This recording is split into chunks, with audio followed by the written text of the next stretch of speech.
founder, CEO, and chairman of the board of one of the largest multi-billion-dollar corporations in the gaming industry worldwide. This is David Brent Baszucki, the Canadian at the very top of Roblox's executive chain of command, where there is only one single thing that's above him: his own ability to cause huge controversies with his extremely controversial statements involving his own company. And although many people are waiting or even hoping for David to be taken out from the platform, I'm sorry to say that this is impossible to happen. He's untouchable within Roblox, and there are many things that protect him there, besides the fact that he is the CEO. He literally cannot be taken down, and in this video you'll learn exactly why that is. You will also discover the true extent of David's control within Roblox, see the main times the self-proclaimed Builderman tried so hard to unbuild his own billionaire empire, and find out why everything is only likely to get worse from now on. Subscribe to help me hit 10k, and let's get straight into the drama.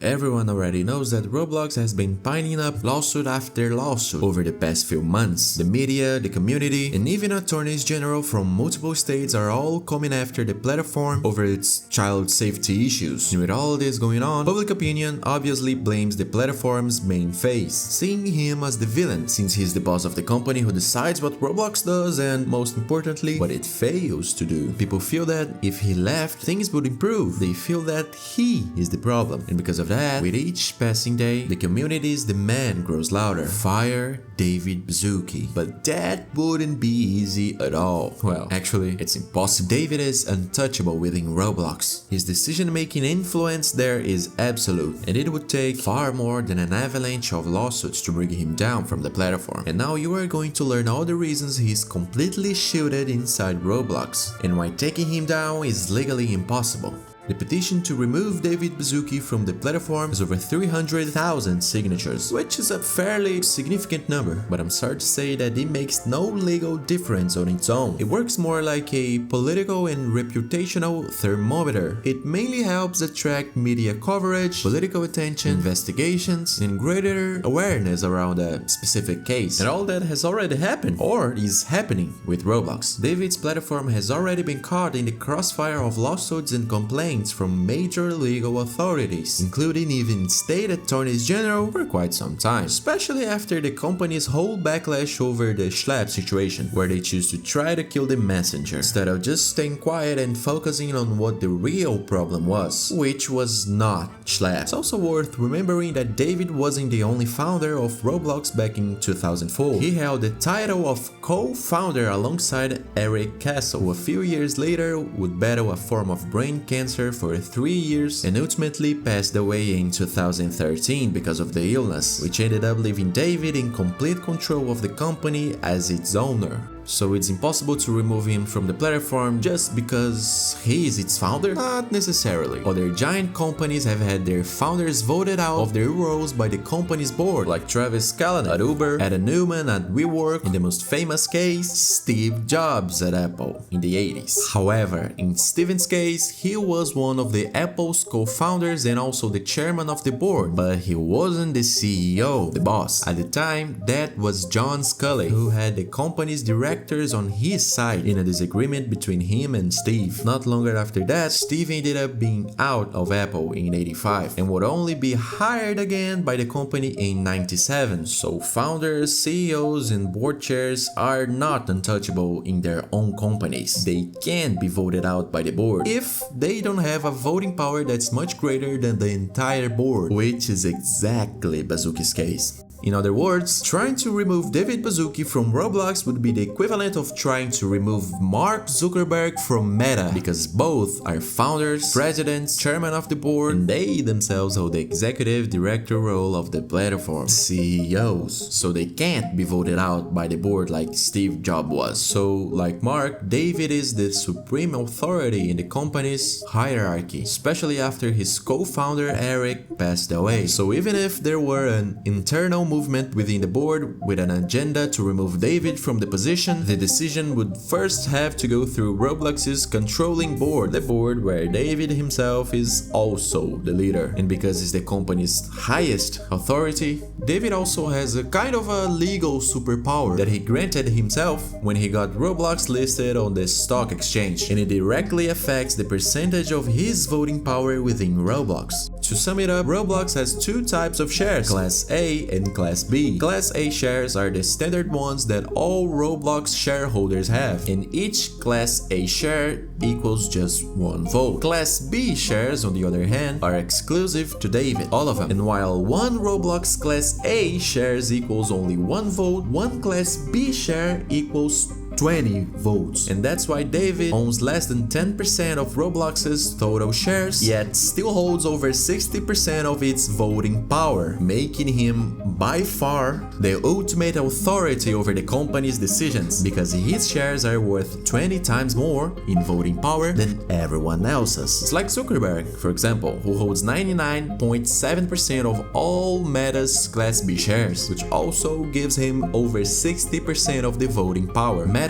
is a company controlled by a single man, just like Roblox. And David's legal power within the company is so absurd that there's even an exclusive rule in Roblox's documents that ties the existence of these Class B shares to his presence. If David resigns from his position or happens to pass away, the shares he holds will automatically stop being the super voting Class B type and will turn into normal Class A shares after a certain period of time. In short, even if David left and someone else took his place and acquired all of David's shares, they would not remain super voting Class B shares. They would become normal Class A shares without the same voting power David currently has. And that's what makes him basically untouchable in the company, because he cannot be voted out like Steven, Adam and Travis were, since they didn't have all that voting power through a share control via a monopoly over super voting shares. Oh my god, this is so complex. Subscribe! So, as the one in charge, he has the first and the last word, and that's why everyone sees him as the platform's villain and blames him for all of Roblox's bad actions, statements and implementations, saying that if he left, everything would get better. But considering everything said earlier, how hard would it really be to remove him from control? What would need to happen for that? Well, from what I've researched, there are only two alternatives to remove someone with total power like David from Roblox's leadership. The first would be through legal intervention against David himself in cases such as accounting fraud, a federal crime, a serious criminal investigation, or a scandal so huge that it would make it impossible for Roblox to remain publicly listed while he was in charge. But all the lawsuits and investigations are against Roblox, not against David, so that option is unlikely at the moment. And the second, and probably the only plausible alternative, is David himself deciding to step down and negotiate his own resignation terms, since he's the only one who can fire himself. Roblox is his. Obviously, he won't want it to collapse. So if that happened, and if he felt the only way to save it was to step down for the company to survive, and that it would be worse with him in charge than without him, he would probably choose to leave, even if he meant to continuing to run things but behind the scenes. But despite all these lawsuits, controversies, and the community's backlash, that's far from the current reality. Roblox is actually continuing to grow more and more as a company, and that's exactly what brings us to a very important topic. Roblox's stock drop made a lot of people think the beginning of the end had started and that it was only a matter of time. But in reality, it's completely the opposite. The drop is happening because Roblox is burning through a ton of money on building out its own infrastructure, so it can keep expanding and growing even more. If server costs alone for handling so many new daily users already costs a fortune, just imagine everything else it takes to keep a platform running with 150 million daily users. So no, they are not going bankrupt or losing value. It's the complete opposite, because if Roblox were making loads of money, the Texas Attorney General Ken Paxton wouldn't have sued Roblox for putting profit over children's safety. You get it now? The loss and damage isn't the company losing value. It's spending, investing so it can grow and make even more profit. However, as Paxton says, they prefer profit over children's safety. The thing is, for a company like Roblox, investing in that safety won't be profitable. It'll just be an expense. In fact, that's one of the reasons Roblox has been burning through so much money. With all this political pressure and the flood of lawsuits over safety issues on the platform, Roblox has recently been desperately trying to roll out new safety measures like ID verification, data collection, AI moderation, AI age estimation, and everything else you've been seeing lately, precisely to try to push back against the pressure it's facing. And obviously, implementing all of that infrastructure on the platform as massive as Roblox is going to require a lot of money. And even with Roblox's recent stock drop, they still hit impressive numbers on the platform this year, mainly because of the insane games that absolutely blew up on the platform this year, that resulted in record payouts to Roblox developers and also record revenue for the company itself, a 70% increase compared to last year.